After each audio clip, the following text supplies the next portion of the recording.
My name is Noor. I'm the vice president of BSU. And like Jordan, I've been a part of it since my freshman year. And I'm just happy now that we have enough power to lead and make a change. My name is Mani. Thank you everyone for coming. I'm the secretary of BSU, and this is, I've also been in BSU since freshman year, but this is my first time being one of the officers. Hi, my name is Tanya, and I'm the head of public relations. I've been in the BSU for the last 2 years. Hi guys, my name is Phoebe, and I'm treasurer of BSU, and I've also been part of the club since last year.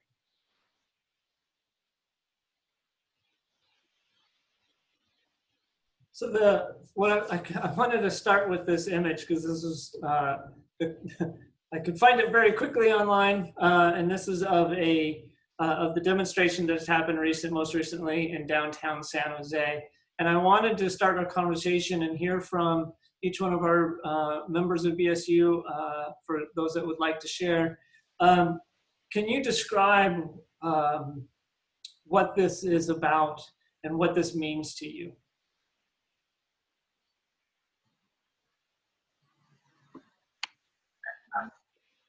Okay, so what the picture is representing is protesters protesting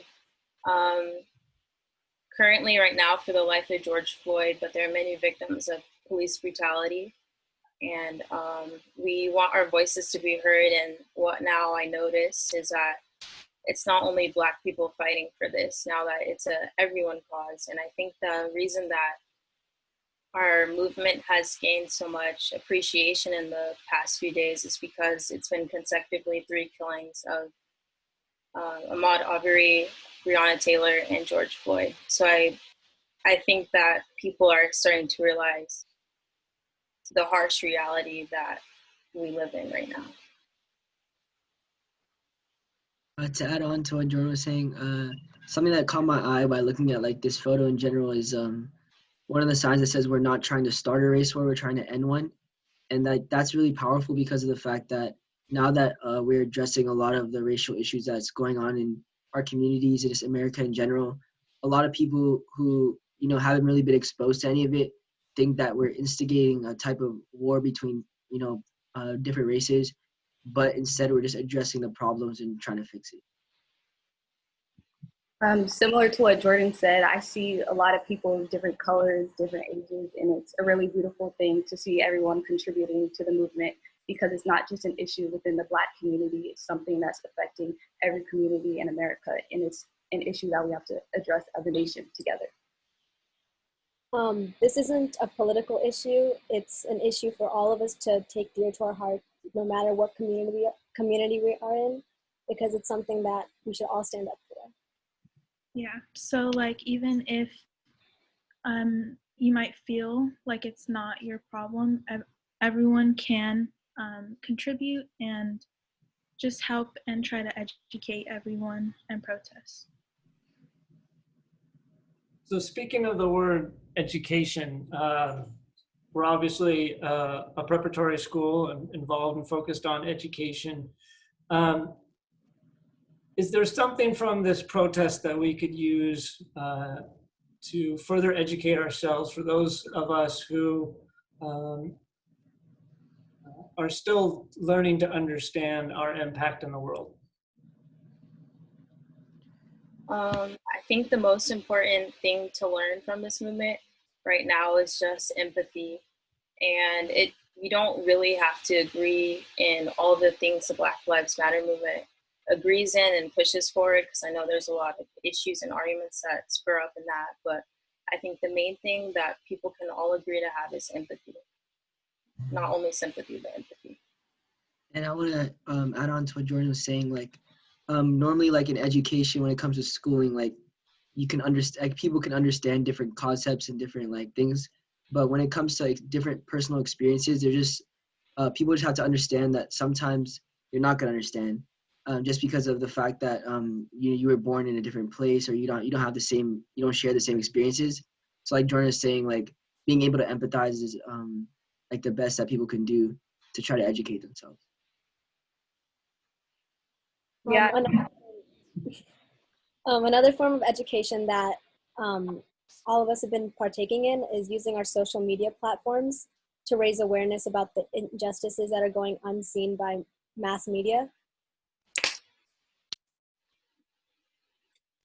Also, just keeping up with the news and staying up to date with recent developments in the protests and arrests. Also, making sure that you're looking at credible sources to get the right information.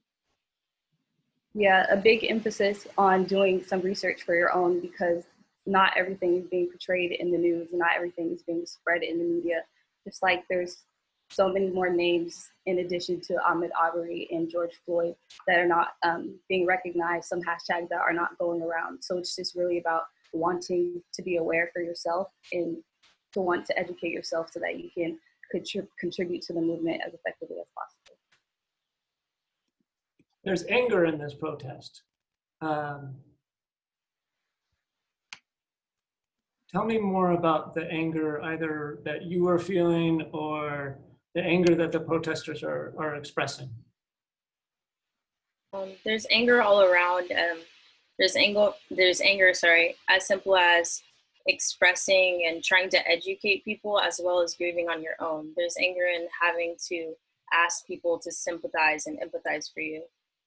There's anger in the numerous amounts, and there's a list of names of people that we know about, but there's a larger list of people we don't know about. So I think the anger really comes from this just now becoming an issue, and I'm glad everyone has really noticed that this is an issue, but it's anger because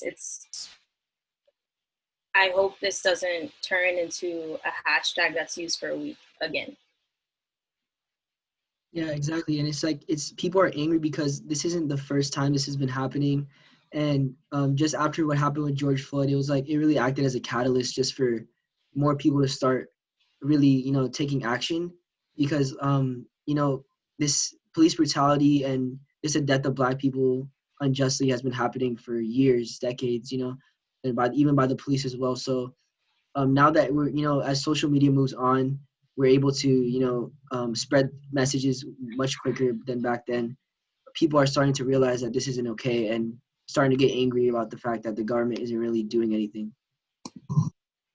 Yeah, there's anger that it's taking place in the first place, and then there's anger that not enough people are caring to actually make change about it. Like they both said, it's nothing new. It's something that's been continuing for decades and centuries, and it's pretty painful to see because it really is personal, especially when you live in the same skin of the victims of the police brutality that's going on. There's also anger and frustration in our own homes, because trying to educate our family and trying to get them to realize the importance of these issues can be really frustrating. Yeah. I know that a lot, people are saying why there's so much violence, and I just found it important to tell our families, to explain our privilege, that as a non-Black person, there are things that we don't have to worry about going through. I read something that said, if it's difficult for you to understand why people resort to violence, it's probably because your privilege has protected you from being put in a situation where you feel you have no other choice. So just trying to educate your family and explain the privilege that you do have as a non-Black person too. I would like to show you another image and get something that stuck with me and popped into my head almost immediately. And I found my personal expression, I was really frustrated because this is recent. And I couldn't have said any better than Jordan did in terms of it just became a hashtag and disappeared. But I wanted to share this image with you because this was that start of a movement that I don't know if continues on today or not. But here we find ourselves again in this same situation. And what are your impressions when you look at this picture?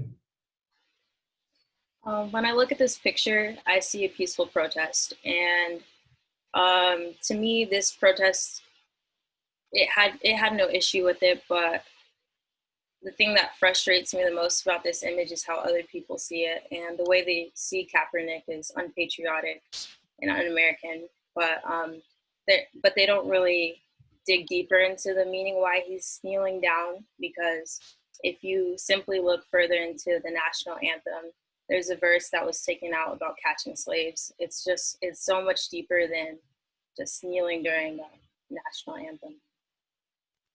Definitely, yeah. You took the words right out of my mouth. I was gonna say peaceful protest, and it doesn't necessarily have to be holding signs and going down, like to City Hall. It can be something as simple as taking a kneel during the national anthem. And a lot of people who just aren't black, or maybe some people who are non-people of color, they just see this as an attack on the American government and the people who are prideful in the American government.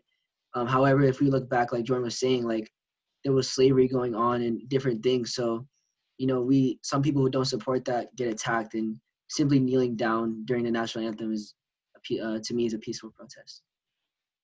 When I look at this photo, I see courage, because there's stands full of people that will have differing opinions about, and have had differing opinions about what they're doing. This was a form of peaceful protesting that was rejected. And so when people question why protests are taking the form that they are currently, it's because these peaceful protests were ignored or not acknowledged or shut down.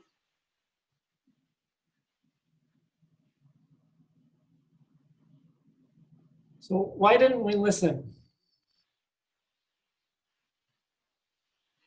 Personally, I feel that many people didn't really see the message that was trying to be portrayed, and more saw the fact that, Kaepernick doesn't like our government, and they didn't really see as to why and the reasoning why he did this, and were more of offended and didn't really want to listen. So I feel that because no one was really shown a death of somebody from violence or other things, like they just saw only the side where we were angry, rather than like why we were angry in the first place. So a lot of people didn't really side with us in this moment compared to now. I think people might see it as just African Americans trying to be against their country and trying to, I guess, not really agree with the people who fight for our country, but it didn't really have anything to do with that. I don't think people saw the actual purpose of what they were doing the way that they wanted them to, because what they were protesting wasn't the national anthem on a surface level.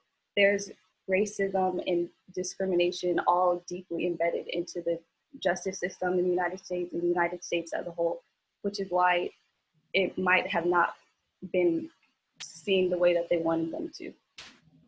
They might not have saw it clearly, because it's deeper than just taking a knee.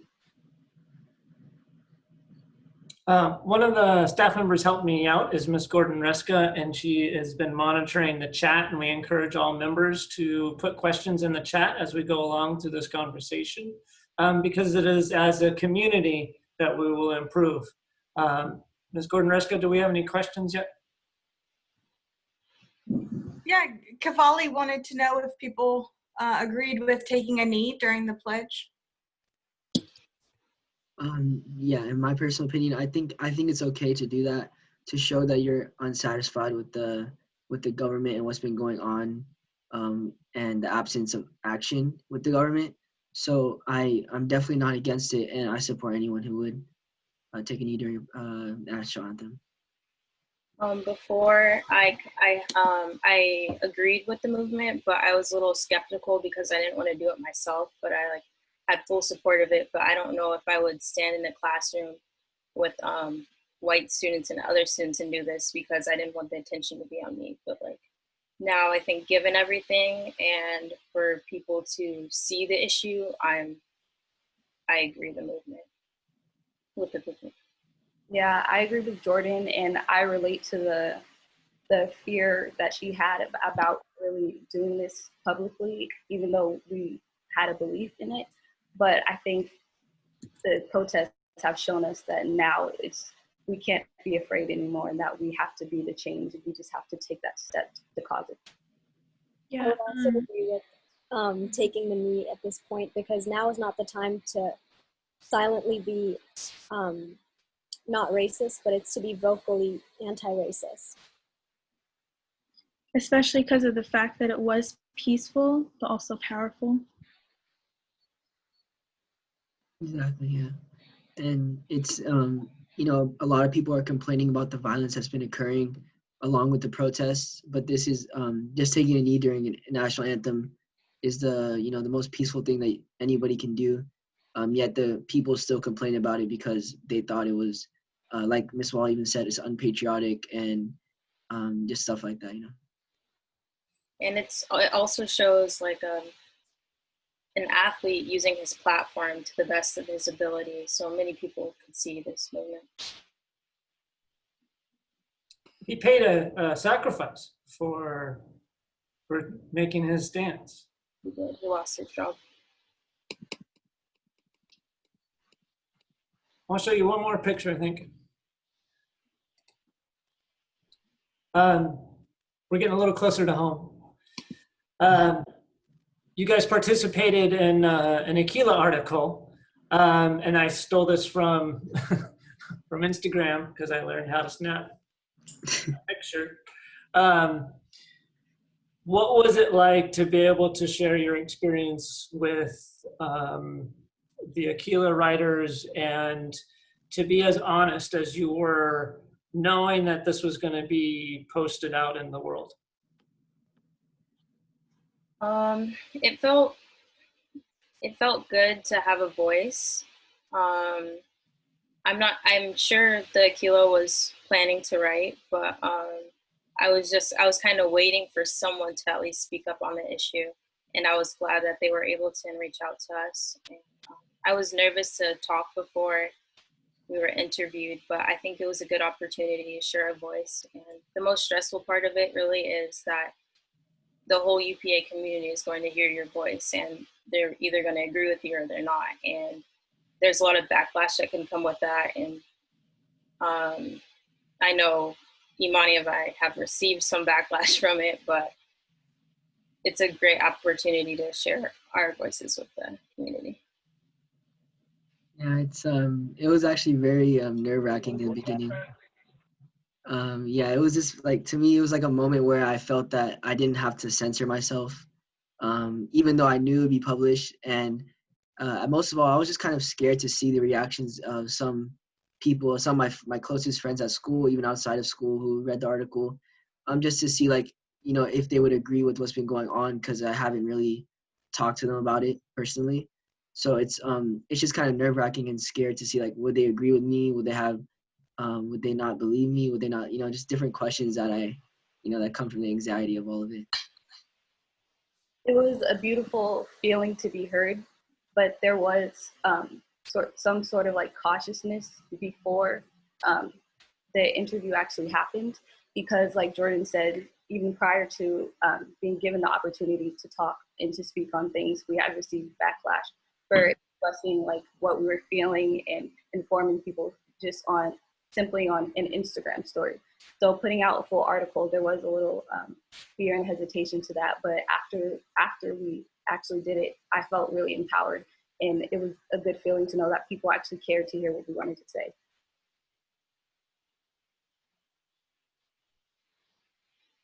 You spoke up and there was backlash. What would you like to say to those people right now? Well, one, I would like to say read the article because I'm sure that they didn't. And I think just to have empathy again, because the main thing that people are coming back to us with is, do you agree with the riots? Like, you think it's okay to burn down your city and you're hurting people's businesses. But with that, rioters are rioters, and looters are looters, and protesters are protesters. They're different people. Well, some of the people that I spoke with that had some pretty negative comments, they ended up apologizing after a conversation actually ended. So I appreciated like the apologies and the support, and I think it was important to educate people because now they can understand and now they can stand with it.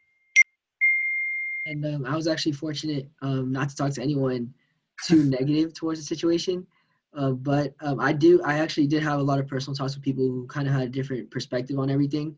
And if I had anything to say to them, just thank you for having that conversation with me. It's in general, it's brave of you to kind of, in a sense, go against, like the norm nowadays. And just in general, as long as we can find some common ground to the point where it's not okay for police to be killing unarmed Black people or just unarmed people, and just to find that common ground with them is enough, and I'm happy with that, as long as we have the same values and morals.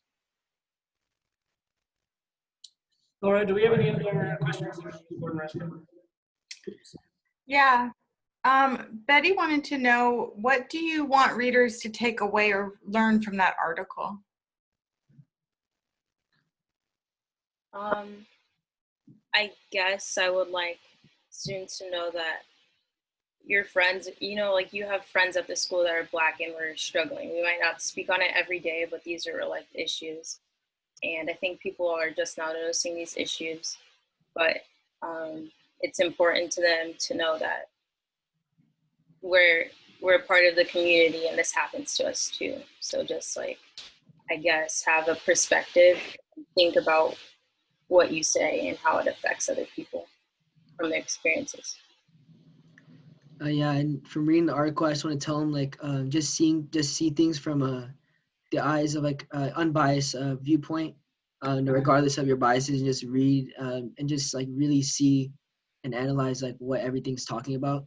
Because a lot of people have a defense mechanism when reading something that might offend them and automatically not agree. So what I want to say is just be open-minded and really read what we're talking about, so you can like fully understand as much as you can. Yeah, our main goal was to inform and educate on not only what was going on, but our own feelings behind this. So I hope that people take away from the article that their support really encourages us and it helps to uplift us throughout all the hate and some comments or posts or opinions that may just have a disregard for our feelings. Tanya, Phoebe, do you guys want to add anything?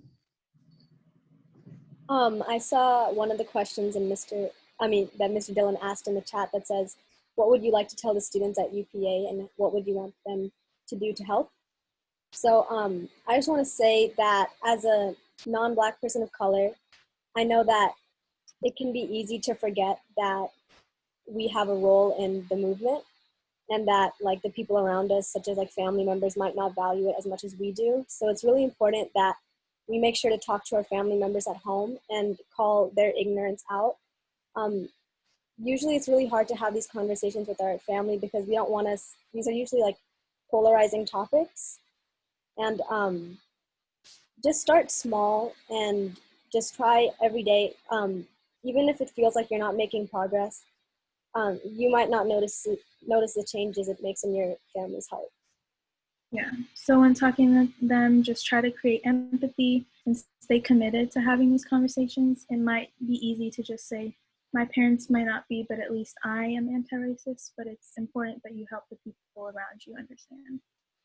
Yeah, and most importantly, I hope that it inspires other students to speak up on their injustices too, because although this is a really big issue right now, there's way more issues that other students may be facing that the community is not aware of. So I hope that they're able to speak up on their issues as well.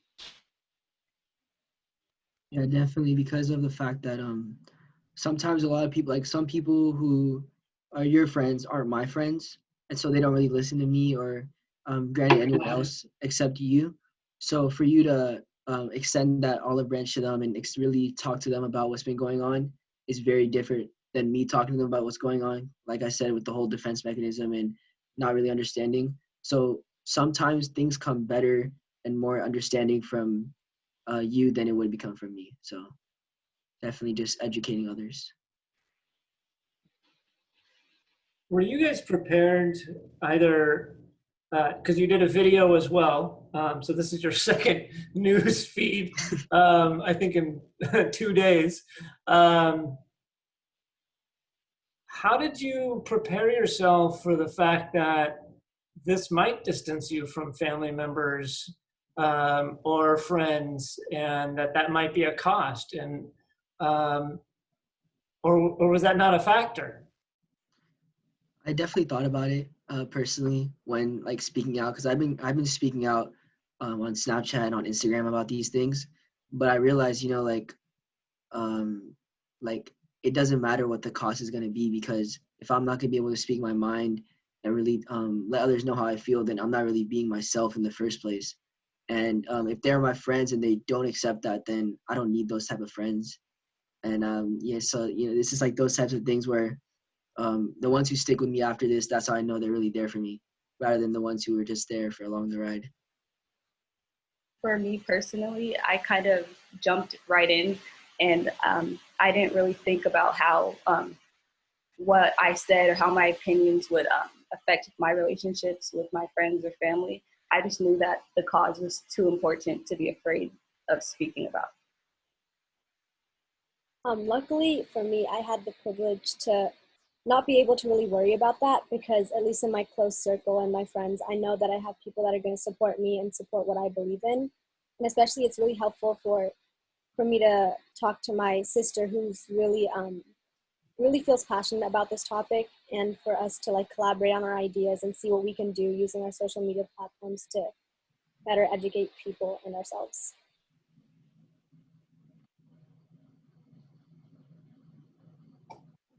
I want to bring it even closer to home, because I want to be able to look to the future. And I want to be able to know that myself and the staff are working towards this future that you envision. But sometimes that takes difficult conversations and difficult truths. There's a place that you used to go to on a regular basis. Some of you used to play volleyball over here. We have some great questions from teachers. But before we do that, I know that this is something that's been near and dear to my heart for a long time.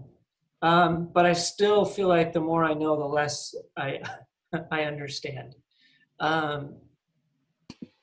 So let me ask you this, and then Ms. Gordon-Reska is going to jump in with a bunch of really powerful questions. What can I do? And how do I continue to make sure that UPA is steered towards a place that is that light, that is that beacon on a hill, that other societies in schools or cities could look towards, because we have grown or reached a moment where we understand? So first of all, Mr. Porter, I just want to say like thank you for even doing this in the first place. This is something that, you know, like not a lot of schools are doing. So you really took action on that, and I just want to say thank you for this, because you know it's really amazing what you're doing. And you, like, for you to, even before this whole movement started, you always been really supportive of BSU, always, you know, coming in class, listening to everything, and you've been just such an amazing executive director. And like, I personally can't think of anything else that you really could do other than like what you've been doing, in my like personal opinion, because you just been so amazing. Thank you so much. I really appreciate that you were able to reach out to us first without us having to reach out to you. And I think that's what teachers and leaders in the UPA community could do, is reach out to students before they have to reach out to you.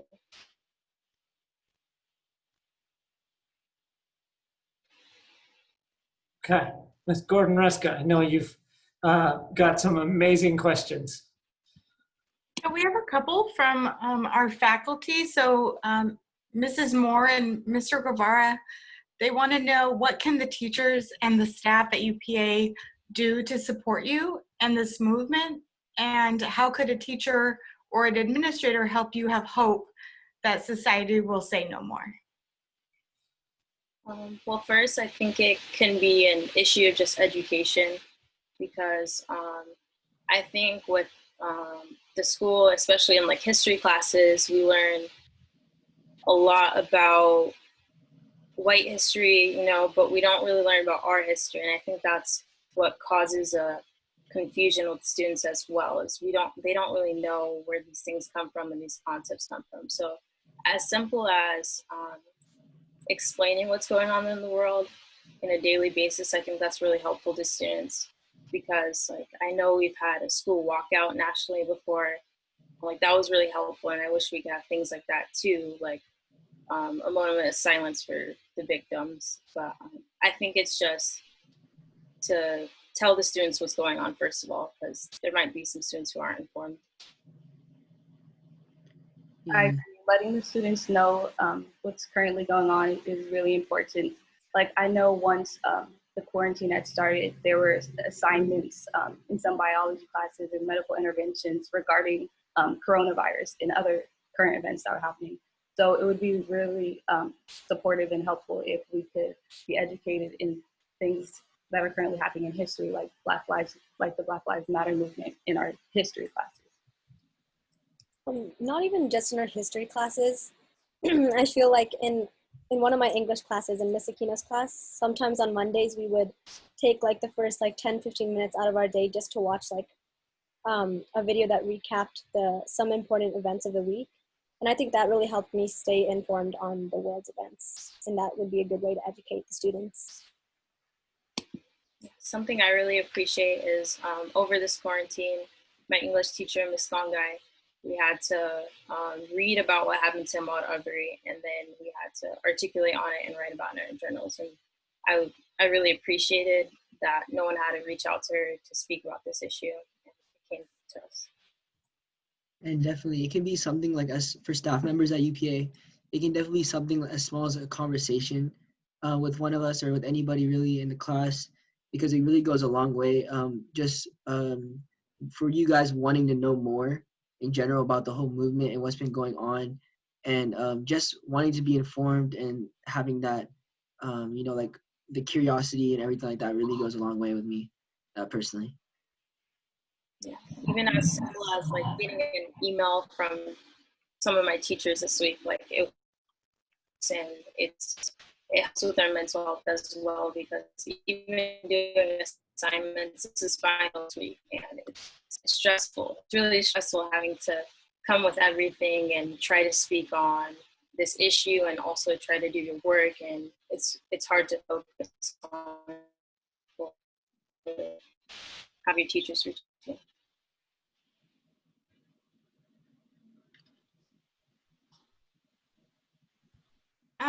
Mrs. Wustrow asked a question. She said that in this election year, is there something we should ask the candidates to consider to promote this cause? What issues can we bring before the candidates to move this issue forward peacefully?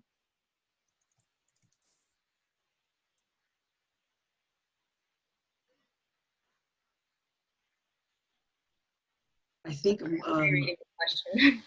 yeah, sorry, me too. I think more just having a lot of in presidential elections, Black people are actually expected to be Democratic and all these so Democrats don't really worry about having to get a Black person's vote. So a big thing about that, I feel that they should start following up on promises that are made and make just try to better the Black community and try to rely on them more for what they're saying rather than knowing that most of us are Democratic. And definitely just looking into seeing what each president or each potential president has to offer towards the Black community when it comes to different types of aid or different types of acts that will help better us in general. So just looking into that. And I think it's helpful if you know what the leaders feel about how the police are trained and how like the training they have to become and how long they have to become, because it's a really short amount of time for someone you trust with your lives. So I think it's important to know their perspective on that, and for their perspective of the accountability that police officers have. Thank you. Annika wants to know, what is your stance on performative activism?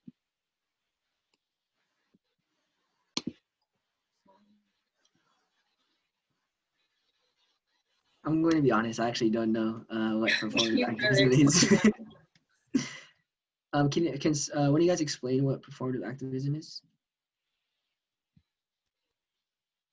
if it's possible? Oh, okay, got it. that. You want to go? Okay, yeah. When it personally comes to that, posting the black squares, it's, it is spreading, like when someone sees a couple black squares, like what's going on, and these different types of things. Me personally, I kind of see it as just as a way to really spread awareness. I'm not sure if it really helps with what's going on a government scale, but I do know that it just really spreads awareness to more people in general. That's my take on it. I hope, especially with this trend today and the Blackout Tuesday, a lot of it can be people who you haven't heard from this whole time, but they post one black square and a hashtag and they move on. And I think that's the main issue with it. And I know it's a great cause under it, but I don't know if it's necessarily for guilt or if you want to fit in with others because they're all posting this. But I feel like it could be a little bit more than just a black square today. Yeah, I think that more things can be done to actually make change rather than to just post, for example, the black square to show that you have commented about it. So a better intention would be to show that you're supporting it rather than to show that you're involved, And a more effective way to contribute to the movement would be something like signing a petition or texting the number that can cause real change. Yeah. And it's upsetting too because a lot of celebrities use this action where they could post in hashtag or post "I'm so devastated" and then go on to post what they're having for lunch right after. It kind of cancels out how you reacted. And like Mr. Doherty said, a lot of times Instagram has merged the Black Lives Matter hashtag with the hashtag Blackout Tuesday hashtag. So a lot of the information that people are spreading using the hashtag is actually being censored out by all of the black squares. So that's what we mean by the performative activism not really contributing. And a lot of times it can actually be counterproductive and actually negatively affect the movement. So one of the things that seems to be coming up in conversation is people expressing hesitancy to join the conversation, to speak out, to do something. What would you say to encourage people to move forward with sharing what they believe?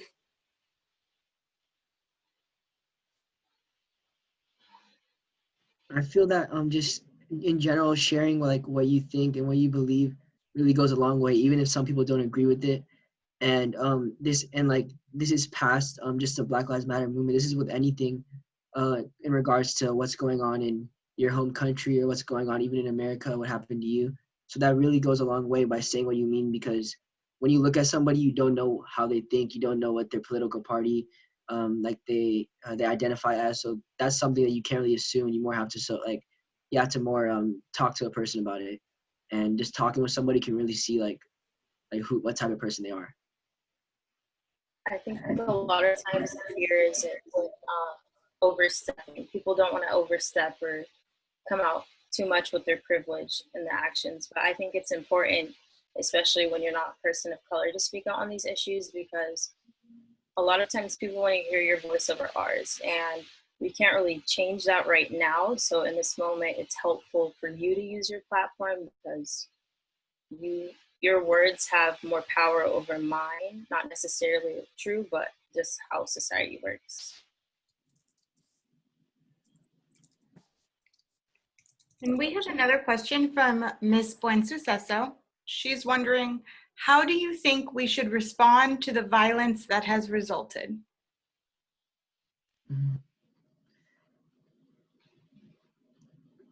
In my opinion, so this is just me, and I'm not representing BSU in any chance, in any way. I personally don't support violence. I don't think I don't. I mean, even though these are protests and things like that, I don't support violence as an idea.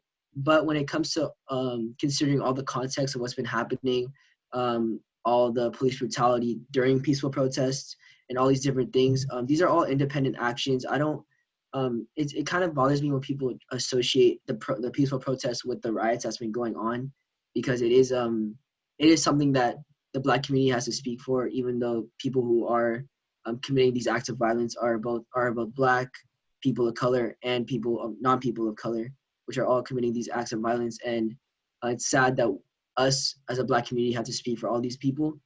And just when looking in the violence aspect of everything, I feel that it's best to look at the context of what happened. So, for example, in Minneapolis, which was where George Floyd was murdered. There was a lot of violence and fires going on, and my brother actually lives there, and he sent me videos of what everything, all the buildings that were looted and set on fire. So this is just the collateral damage of everything that's been going on, and you should see it more as just people who are angry about what's been going on, and some people who are taking advantage of the social climate and using it for their own economic gain. I agree with you on the last part. A lot of times where you see looting being displayed more than the cause of why the protests are actually occurring.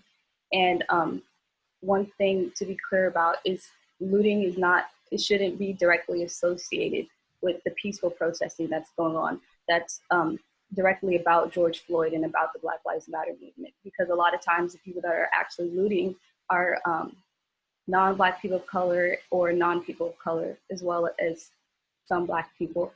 But it's people taking advantage of the current instability and the current chaos that's going on with all the protests and all of the law enforcement that's out in the streets. So it's not necessarily people that are there for the Black Lives Matter movement that are doing the violence and the looting. Yeah, the opportunists in the situation, it hurts to see them be opportunists, because they take away from what we're trying to protest in the first place, and now what the president sees us as is thugs and looters and all of these bad things. So the opportunists in the situation take away from us, and they're not really on the same page as protesters.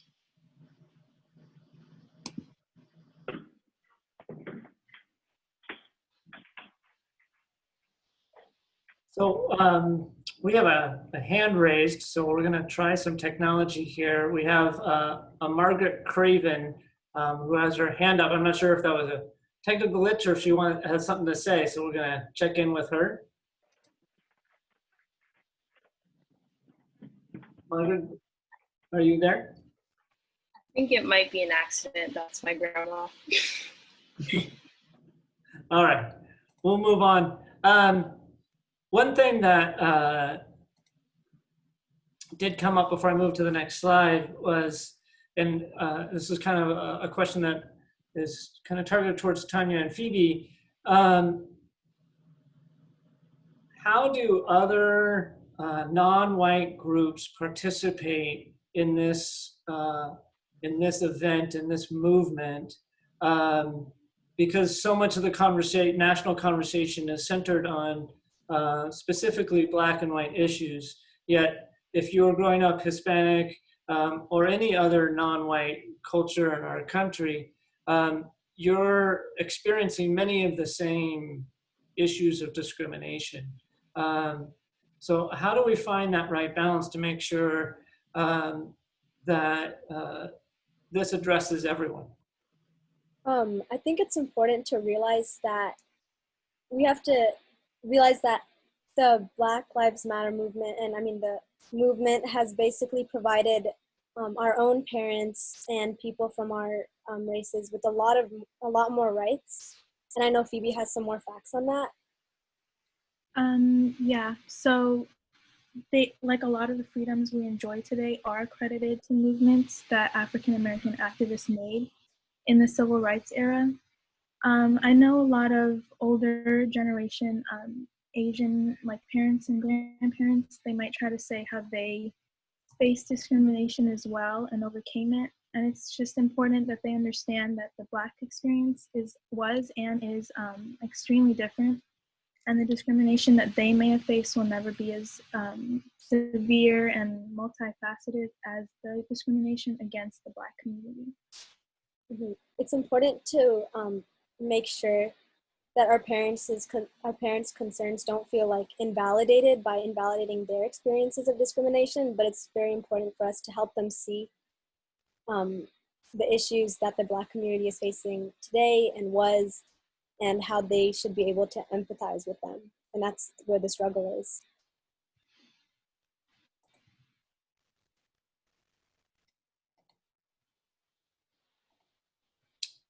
So I want to turn the tables. We've heard a lot from you. Are there questions that you would like to ask me or ask the staff or ask the audience that would help create a better sense of community? Well, I actually just want to, I'm not sure if this is his real name or not. I think it was Joe. I'm sorry to hear about your brother's car. That's, like I said, that's not really okay. However, these lootings and riots and violence, acts of violence in general, are all occurring because people are very angry. And of course, your brother did nothing wrong personally, and I'm very sorry to hear about that again. However, this happens a lot, especially when it came to the Super Bowl 2 years ago and all these different things that weren't getting as much media coverage because of the fact there wasn't any, there weren't no politics involved. It was just football and people were going crazy. It was anarchy. So to your point, again, I'm sorry about your brother's car. But when it comes to acts of violence that occur every day and these types of things, there is, and now that there's real motivation, that's when people start focusing on it. So I want people to really see how the violence, the looting, and the riots should not be the focus of what's been going on. Even if you have been personally affected by it, that's even more the reason to get educated on why it's happening and what's been going on. And I'm sorry for what happened to you or your brother. It shouldn't have happened. And it's although it's occurring, it's definitely in need of things are happening. A lot is anarchy and people are doing things that they shouldn't be doing, and that includes Black people, non-people of color, and some other people of color. So I just want to let you know that, again, I'm sorry about that, but those aren't what the peaceful protests stand for.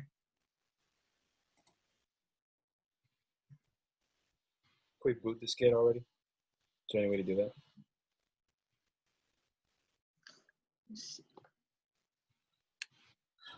So I'd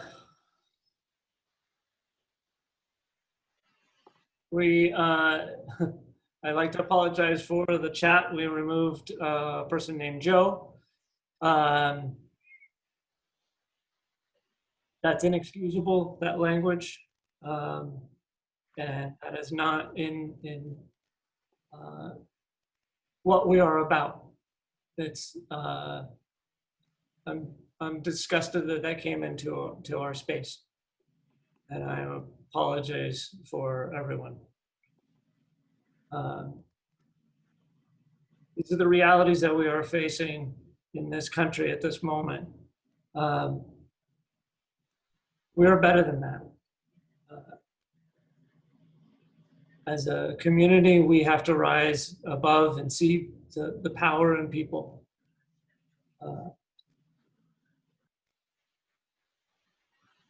I know for me, and I'm trying not to get too emotional here, the fact that our BSU members are willing to put themselves out, know that we are with you, that I am with you. And that as a community, we will continue to build closer ties.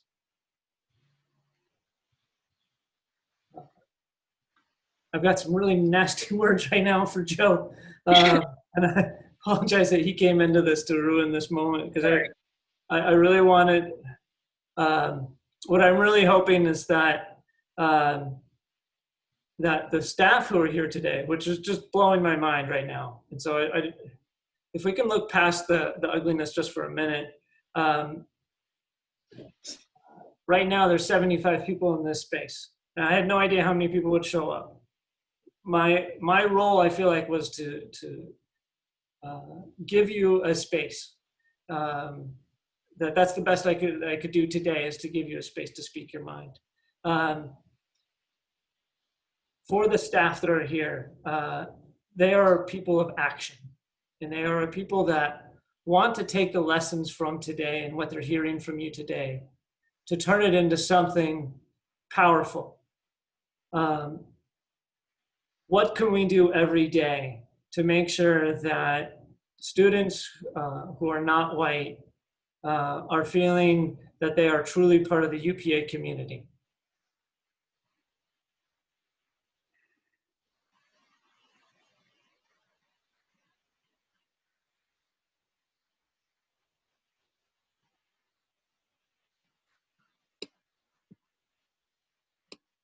When did I get unmuted? I just think efforts like these that you guys put out to show us that you support us and that you're willing to listen to what we have to say, and that UPA can be a safe space for us to speak out and to express how we're feeling. I think that is a really good thing, and we're really grateful for that. Yeah, just like stuff like this, being able to talk to everybody in the same space is I feel that's very just, it's very beneficial towards everybody just to learn and understand each other a little better. And although what just kind of happened was like unfortunate and kind of sad, I'm a bit happy that at the same time we're all able to experience that together as a group and really understand it more, because that's kind of how it is when we, like, if someone were to go out in public, or someone of my color were to go out in public and talk to somebody at times. So it's even though it was kind of sad and I didn't really like it, I'm actually glad. I'm kind of glad that everyone was able to, witness it firsthand, at least, to understand a bit better. I'd also like to say that I'm thankful for this platform that we've been given today. And just for school and everything, I think it's important to make sure that we all lift each other up and we hear each other out, and we stop engaging in casual racism and comments like that. Because I know some kids are like, oh, it's just a joke. It's not supposed to hurt you.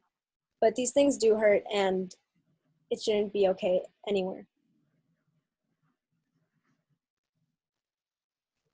And I feel like what we should do moving forward from this in general is just be more involved in the community. As a BSU club, we're gonna start being more involved when it comes to having outreach to different local communities and seeing how we can collaborate and start having different events and different informative discussions with even different BSUs across the San Jose Unified District, and hopefully be able to unite as one people under all the schools.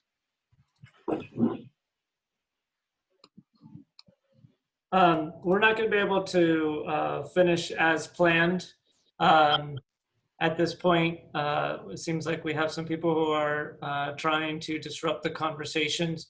So if you can turn your chat off for just a second, and I'll give each one of our BSU members a chance to say goodbye. I apologize. I deeply apologize. We've created what we thought were some safe spaces for people to share their thoughts and feelings. I am inspired by you today.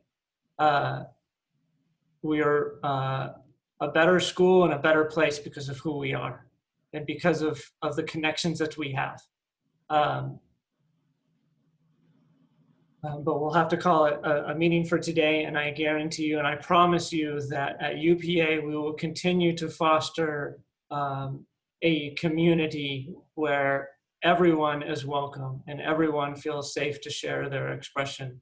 Because I do expect that UPA to become that beacon on a hill where we can see past the color of our skin, the religion that we wear around our neck, or the sexuality that we have, and that we create a space where you are recognized for the talents that you bring to your life and to the lives of others. I'll leave the final words to any of our BSU members. before we close this out? And I again request everyone to close their chat at this point. For me, my closing words are just thank you so much to everyone who's here, even the people who might not be as supportive.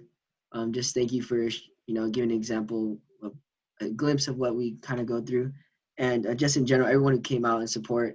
It's very nice to see how some people really care about us regardless.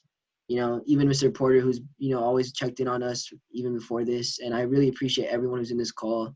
Every parent, every staff member, every student, and I'm just really happy to be a part of UPA and this time to really be a part of this community. Thank you for giving us the opportunity to talk. Yeah, I would also like to thank everyone who came and everyone who made this possible and to give us the platform to share how we're feeling with everything that's going on. And thank you for being willing to listen. Yeah, thank you everyone for coming and for giving us this platform. It really means a lot to the BSU. Thank you guys for coming.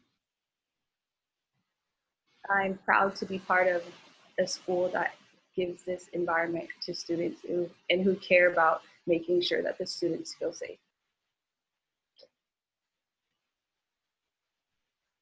Thank you, everyone. And that completes today's roundtable. This will be hopefully the first of many conversations where we can work together to continue to improve conditions at UPA and conditions around our community. Together, we will beat back hate. Together, we will see that we can be better than the worst of us. To the protesters out there that are protesting, keep protesting. To the looters, stop. And for those who are scared to speak up, know that we have amazing people that spoke up today, knowing that it could cost friendships or family relations. I'm inspired by you. Thank you. Goodbye. Have a great day. Thank you. Thank you. Bye. Shut up.